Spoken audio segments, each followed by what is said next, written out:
So hello everybody, how are you doing? Today we are driving the third special model of the new Golf 8, because after driving GTI and GTE, today you can already see it, we are having the GTD, which of course is the diesel version compared to the pure petrol engine, and of course also the hybrid one.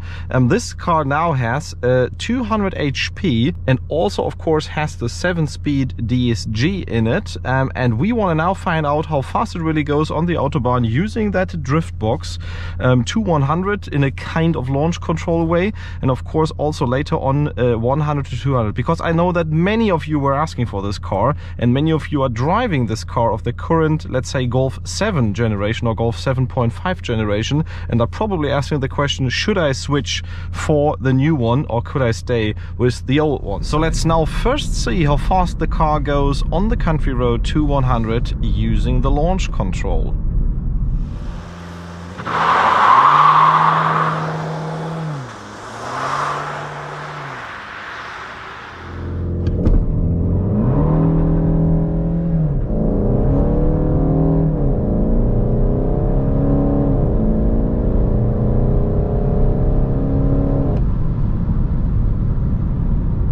So let's do a second try, actually without the launch control, see if shifting is different.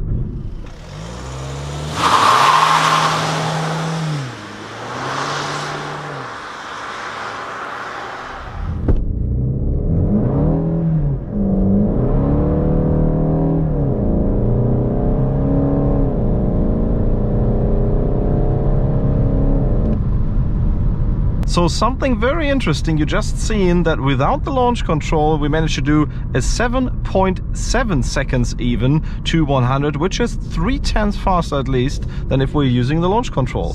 And then of course get out onto the open Autobahn.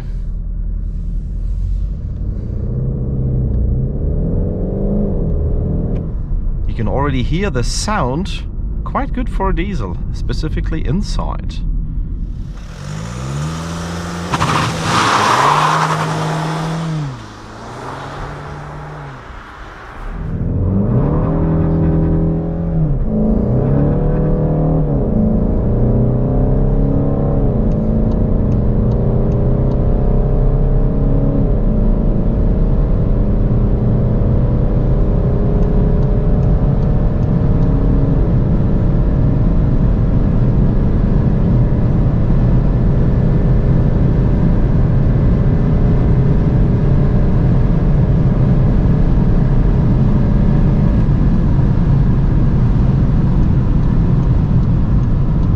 So you have seen a lot of wheel spin, because that torque of course leads to, as said, wheel spin up to 100 kilometers per hour.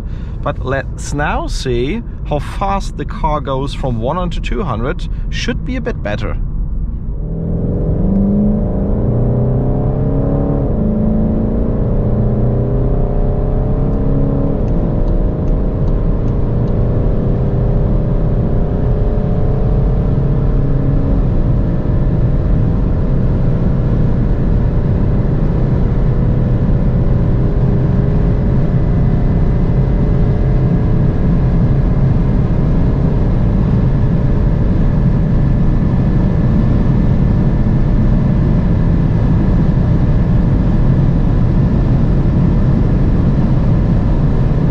So guys, pretty interesting times that we got.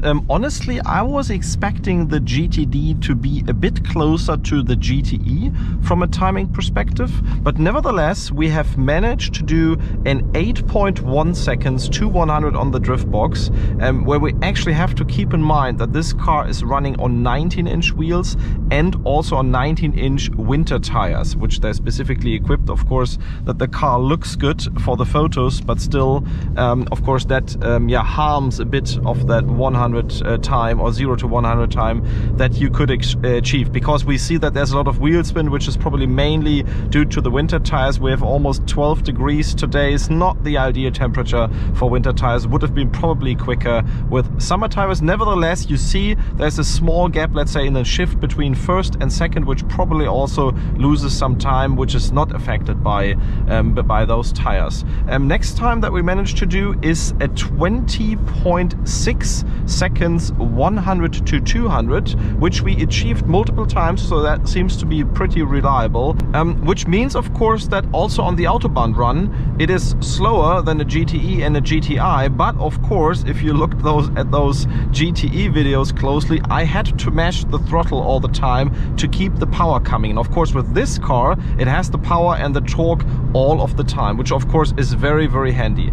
Also on the other hand, something that this car is very, very good at is of course keeping it in high gear at low revs and using that immense torque, because it has more torque than all of the other GTIs and GTEs that are out there, and that's something that you can really experience on the Autobahn. So let's say high revving, high performance is not really the use case for this car, but it's low consumption, high gear, and using that torque all the time. So if you're a fan of that, and if you're already owning a GTD from the previous generation, I think this is still a car that you could go with. It's probably not that much quicker than the one that you own from the previous generation, but it has of course the nicer interior, the more quality, and the newer infotainment system in it. At least this is my personal opinion. I think the Golf 8 overall is a good car in terms of quality, and also a step up in terms of technology, of course, and therefore you should also get to the dealership or check out some of those very, very attractive leasing offers which we had lately. Yes, they are even more attractive for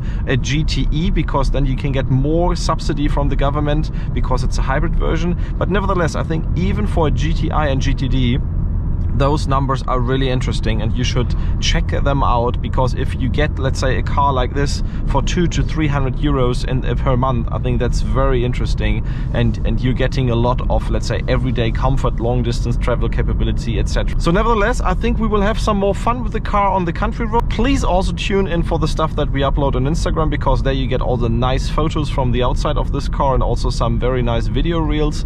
And I hope you also enjoy the content and the car as much as we did.